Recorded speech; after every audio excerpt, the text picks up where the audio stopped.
4, 5. Kasama ito, 6, 7, 8, 9. Isang na motor, 12 manunusok. Welcome back po mga katusok, kumusta po kayo? Dahil sa kagagaling lang ng aking singaw o paningaw, ngayon lang ulit tayo nakapag voice over sapagkat napakahirap po talagang magsalita kapag ka meron kang maraming paningaw sa labi at sa dila. Kaya ngayon na medyo okay na ako, balik adventure na po ulit tayo kasama ang ating mga tropang mantutusok dito sa lalawigan ng Marinduque.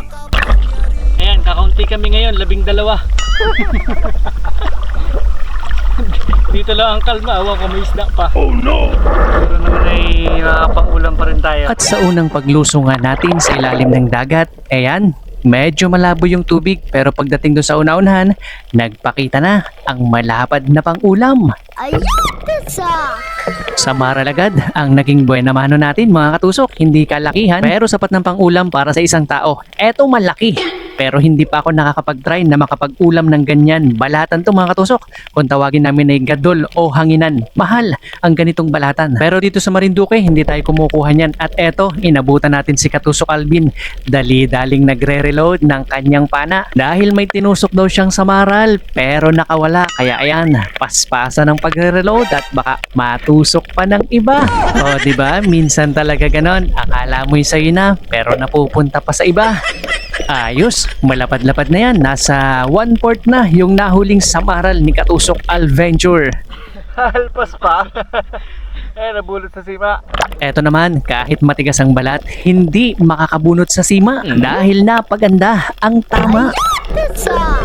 Ito nga pala yung isda na napakasarap na pang-ihaw pero kapag ka nasa loob ng butas, ang hirap niyang tanggalin dahil dun sa tinik niya na nag-iisa na matulis na sumasabit kapag ka nasa loob ng bato.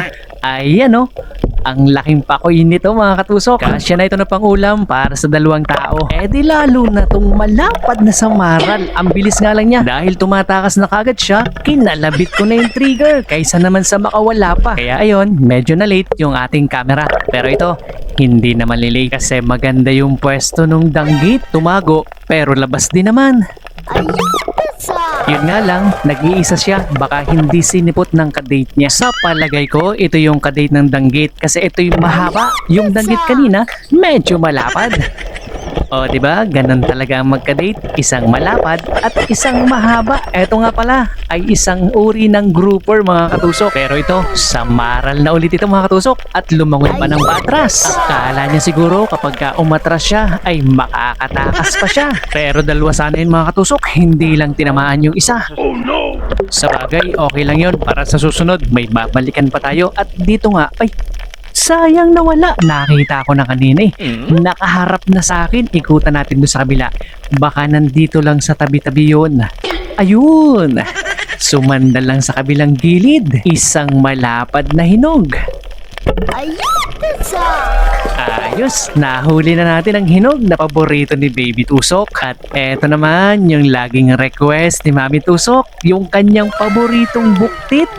Medyo malaki na to mga katusok. Pang-ulam na ng isang araw. Pinalabas muna natin kasi hindi maganda yung pwesto pagkatapos ayan, nang gumanda na ang pwesto niya. Ayos, sold na sa isang araw na pang-ulam. Sigurado, masarap na ulam.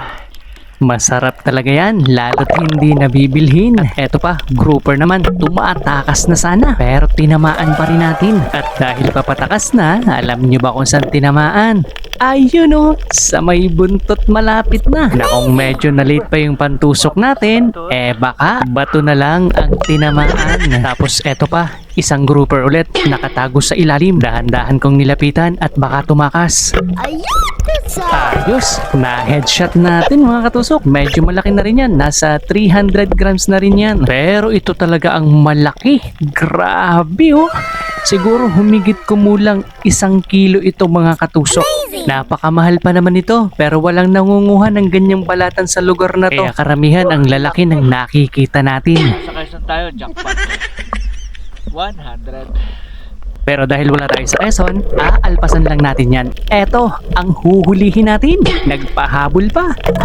Pero syempre, mas mabilis lumangoy ang tunod ng pana natin. O ayan, nasa 1/4 na siguro itong panghuling samaral na natusok natin ngayong first dive. Eto yung huli natin ngayong first dive. Kahit 12 kami, nakahuli naman tayo ng pangulam. Mamaya, mapapanood nyo na yung kasunod na dive natin.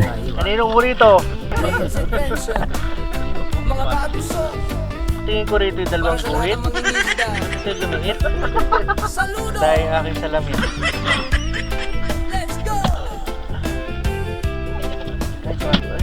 Apat na pala yung samaral ko.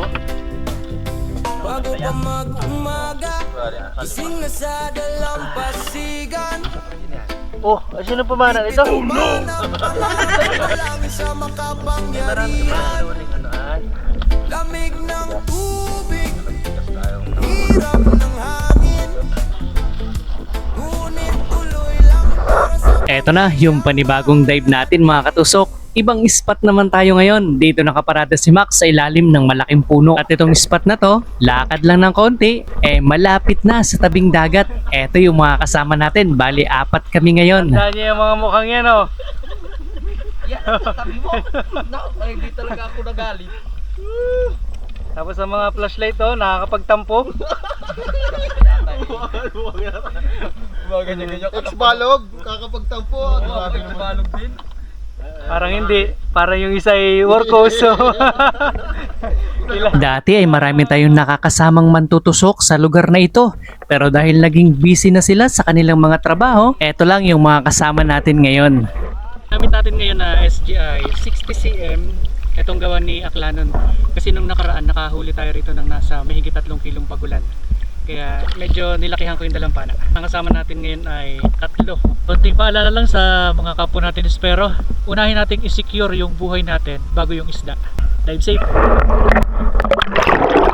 Eto ang maganda sa lugar na to. Napakalino ng tubig. Kitang-kita ang panos. Oh, di ba? Ang ganda ng buena mano natin. Nasa 300 grams na squid o pusit kung tawagin sa ibang lugar. Panos naman dito sa Marinduque. Laking pusit ng ating buena mano. Pangkalamares.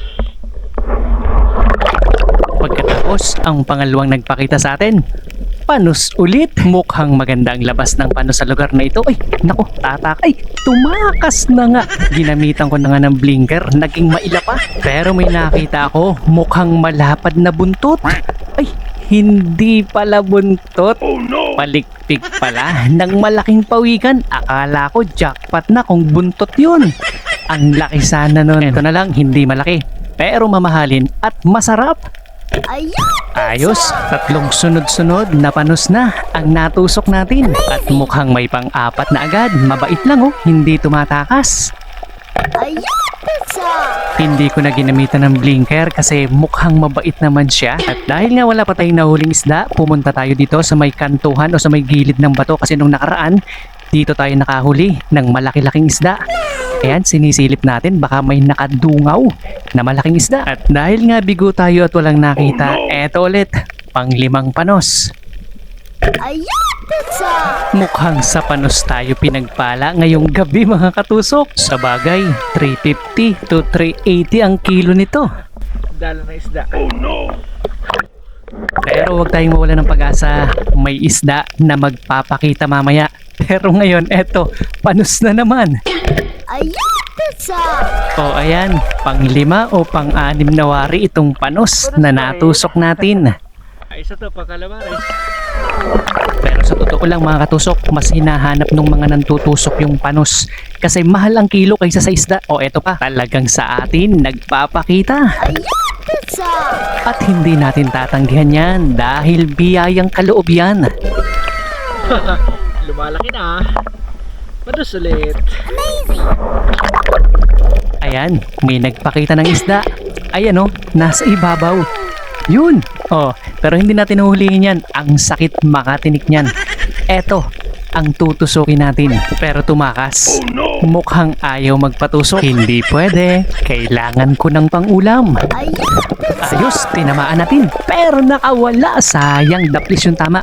Pero tumago siya kaya ayan nang makapag-reload tayo. Dahan-dahan ko siyang nilapitan bago ko...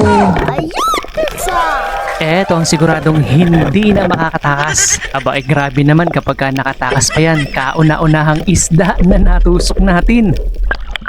May isda pa rin naman pala. Siga po.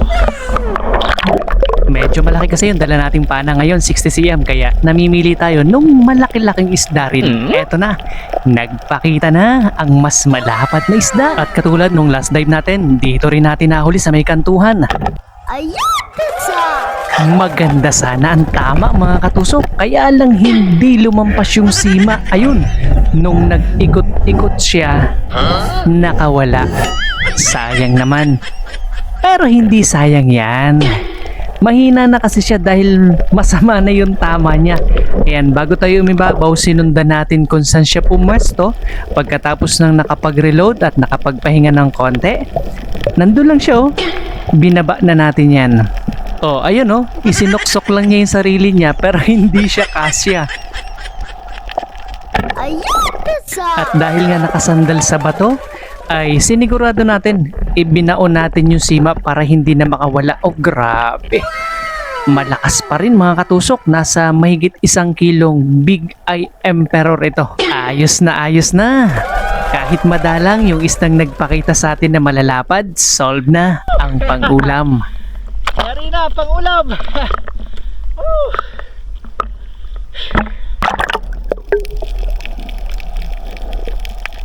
At dahil nga nag-aya ng umahon yung mga kasama natin, umahon na rin tayo. Pero may nagpakita pa, gusto rin sana niyang magpaulam, pero maliit pa siya. Habol pa, maliit lang.